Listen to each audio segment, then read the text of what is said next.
जय श्री राधा रानी सरकार की, जय श्री कृष्ण भगवान की, जय श्री लक्ष्मी नारायण जी भगवान की, जय कार्तिक मास महत्म की। मंदिर शिव बंसी वाले महात्मा यूट्यूब चैनल की ओर से आज हम आपको कार्तिक मास महत्म के 34वें अध्याय की परम सुंदर कथा को सुनाने जा रहे हैं। आज की इस कथा के बाद एक अध्याय की कथा शेष रह जाएगी, क्योंकि कार्तिक मास की कथाओं में कुल 35 ही अध्याय हैं। वैसे संपूर्ण कथा आ चुकी है, लेकिन अब सारांश वाली कथा आएगी जिसमें सब कुछ बताया जाएगा। तो देवऋषि नारद जी से राजा पृथु कहने लगे हैं कि हे देवऋषि जी, आपने कार्तिक मास की बड़ी सुंदर कथा सुनाई है, लेकिन संक्षेप में इसका पुनः वर्णन कीजिए कि जिससे मेरे मन को शांति प्राप्त हो सके और मुझे सब कुछ पुनः स्मरण हो जाए। राजा पृथु के इन वचनों को सुनकर देवऋषि नारद जी कहने लगे हैं कि हे राजन, वैसे तो तुम भगवान के भक्त हो, तुम्हें सब कुछ ज्ञात है, तथापि लोकहित की कामना से तुमने पुनः ये प्रश्न किया है। इस कारण ब्रह्मा जी के द्वारा बताई गई कार्तिक मास की महिमा को संक्षेप में सुनाता हूँ, पूरी श्रद्धा भावना से सुनना। ब्रह्मा जी ने कार्तिक मास की विशेष महिमा का वर्णन करते हुए मुझे कहा था कि हे पुत्र नारद, कार्तिक मास में जो भगवान का भक्त प्रातःकाल स्नान करके पवित्र हो कोमल तुलसी दल से भगवान दामोदर की पूजा करता है, वह निश्चय ही मोक्ष प्राप्त कर लेता है। जो भक्ति से रहित है, वह यदि स्वर्ण आदि से भी भगवान की पूजा करे तो भी भगवान उसकी पूजा ग्रहण नहीं करते हैं, क्योंकि भगवान तो केवल प्रेम भाव के भूखे हैं। सभी वर्णों के लिए भक्ति ही सबसे उत्कृष्ट मानी गई है। भक्तिहीन कर्म भगवान विष्णु को प्रसन्न करने वाला नहीं होता। यदि तुलसी जी के आधे पत्ते से भी प्रतिदिन भक्ति पूर्वक भगवान की पूजा की जाए तो भी भगवान स्वयं आकर दर्शन देते हैं। पूर्व काल में भक्त विष्णुदास भक्ति पूर्वक तुलसी पूजन से शीघ्र ही विष्णु धाम को चला गया और राजा चोल उसकी तुलना में गौन हो गए थे।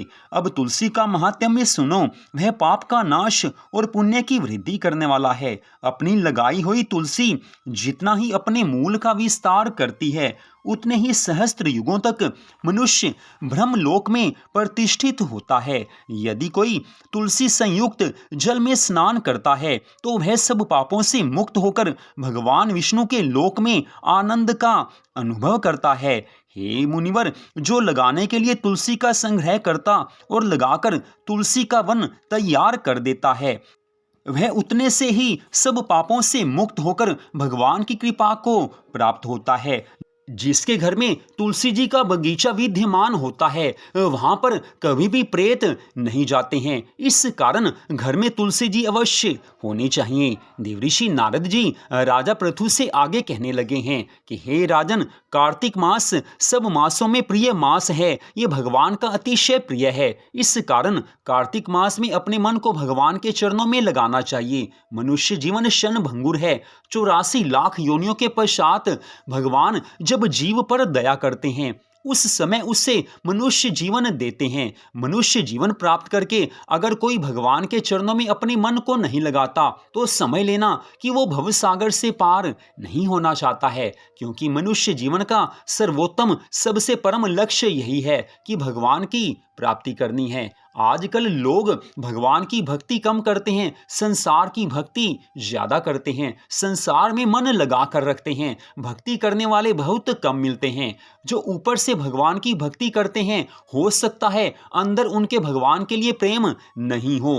तो वास्तव में कौन भक्त है और कौन भक्त नहीं है, ये तो भगवान जानते हैं। इस कारण भगवान की प्रसन्नता के लिए सदा शुभ कर्म करते रहना चाहिए। संसार को खुश रखकर कभी कोई भगवान की प्राप्ति नहीं कर सका, कभी कोई सफलता प्राप्त नहीं कर सकता है। संसार राजी हो जाएगा तो भी जीवन में हमेशा सुख नहीं मिलता है।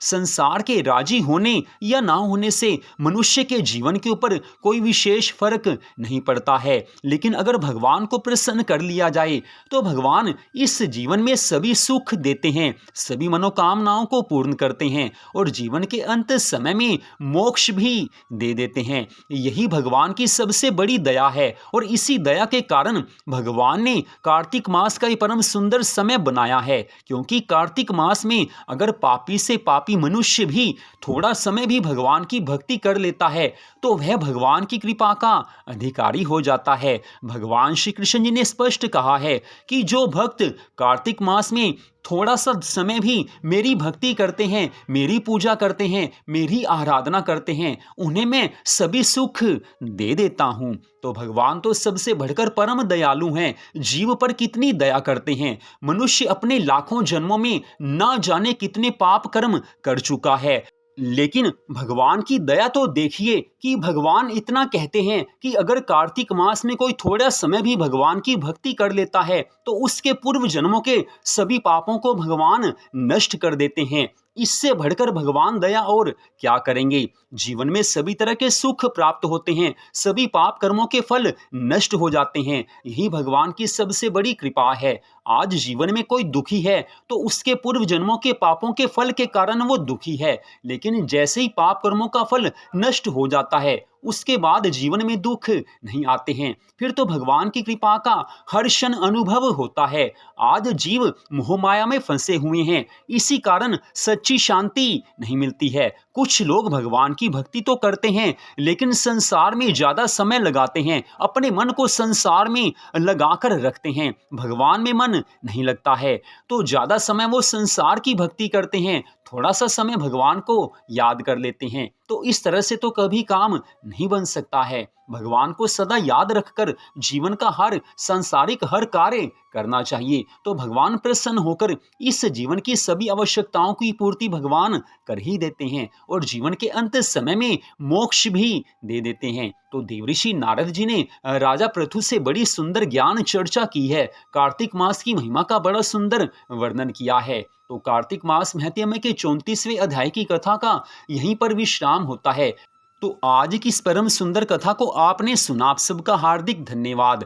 भगवान श्री राधा कृष्ण जी की अनंत कृपा सदा आप सब पर, आपके परिवार पर बनी रहे, इसी मंगल कामना के साथ जय श्री राधा रानी सरकार की, जय श्री कृष्ण भगवान की, जय श्री लक्ष्मी नारायण जी भगवान की, जय तुलसी माता की, जय सदगुरुदेव श्री बंसी वाले महाराज की, जय कार्तिक मास महत्म्य की।